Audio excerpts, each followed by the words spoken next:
आज हम लिखेंगे 50 MCQ जो रहेगा पावर, अथॉरिटी एंड लेजिटमेसी पे, जो नेट के पेपर के लिए बहुत ही उपयोगी है पॉलिटिकल साइंस वालों के लिए। तो चलिए देखते हैं बिना टाइम वेस्ट करें। पहला MCQ है, पावर का सबसे सरल अर्थ क्या है? तो इसका आंसर होगा दूसरों के व्यवहार को प्रभावित करने की क्षमता। दूसरा है, पावर की प्रसिद्ध परिभाषा किसने दी? तो प्रसिद्ध परिभाषा रॉबर्ट डाहल ने दी। तीसरा है, रॉबर्ट डाहल के अनुसार शक्ति क्या है? तो ए का बी पर वह प्रभाव जिस पे बी वह करे जो वह अन्यथा ना करता। चौथा है, अथॉरिटी का मुख्य आधार क्या है? सी, वैधता। Authority is equal to legitimate legitimate power, यह कथन किससे संबंधित है? अथॉरिटी लेजिटिमेट पावर, यह कथन किससे संबंधित है? तो यह कथन वेबर से संबंधित है। निम्न में से कौन अथॉरिटी की विशेषता नहीं है? तो वह बल प्रयोग अथॉरिटी की विशेषता नहीं है। साथ शक्ति और अधिकार में मुख्य अंतर क्या है? तो इस पे होगा बी और सी।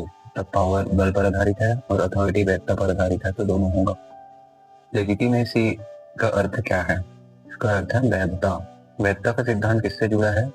तो वह वेबर से जुड़ा है। वैधता का संकट किससे संबंधित है?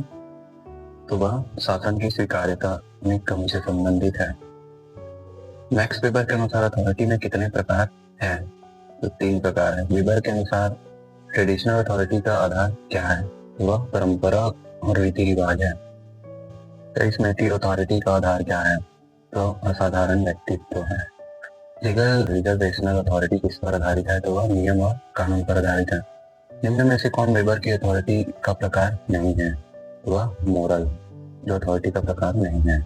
पावर का प्रयोग बिना अथॉरिटी के संभव है? हाँ, वह संभव है। अथॉरिटी बिना पावर संभव है, तो वो भी हाँ होगा। वैधता का लोकतांत्रिक आधार क्या है? वैधता का लोकतांत्रिक आधार जन समर्थन है। Power corrupt absolute, power corrupt absolutely किसने कहा? वह लॉर्ड एक्टर ने कहा। जिससे अथॉरिटी का संबंध किससे नहीं है? वह बल से। शक्ति का स्रोत क्या हो सकता है? शक्ति का स्रोत सभी है, जैसे धन, बल, संगठन। इसका आंसर सभी होगा। राजनीतिक वैधता का स्रोत क्या है? इसका आंसर भी सभी होगा, जिसका नैतिकता, संविधान, जनता की स्वीकृति, ये सभी राजनीतिक वैधता का स्रोत है। अथॉरिटी का क्षरण किससे होता है? अथॉरिटी का क्षरण वैधता की कमी से होता है। सत्ता और वैधता का संबंध क्या है? तो वह पूरक है। वेबर के अनुसार आधुनिक राज्य में प्रमुख अथॉरिटी कौन सी है? वह लीगल रेशनर है। कैरिस्मेटिक अथॉरिटी की सबसे बड़ी कमजोरी क्या है? वह स्थायित्व की कमी है। ट्रेडिशनल अथॉरिटी का उदाहरण कौन सा है? तो वह वंशानुगत राजा।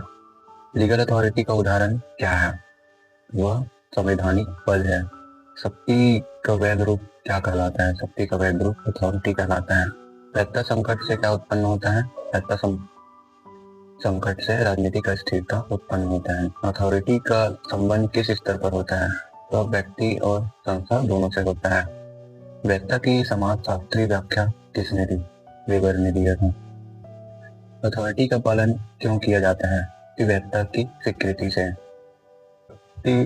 और प्रभाव में अंतर क्या है? इसका आंसर होगा डी।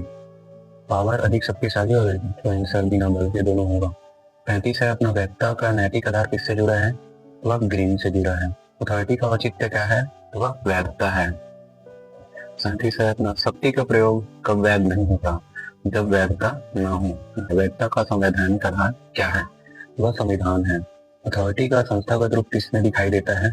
वह राज्य में दिखाई देता है। पावर और अथॉरिटी का सबसे सही संबंध क्या है? वह authority is equal to legitimate power होता है। वैधता किससे मजबूत होती है? तो वह जन समर्थन से मजबूत होती है। शक्ति का दुरुपयोग किससे होता है? नियंत्रण की कमी से शक्ति का दुरुपयोग होता है। अथॉरिटी का लोकतांत्रिक आधार क्या है? तो वह जनमत है।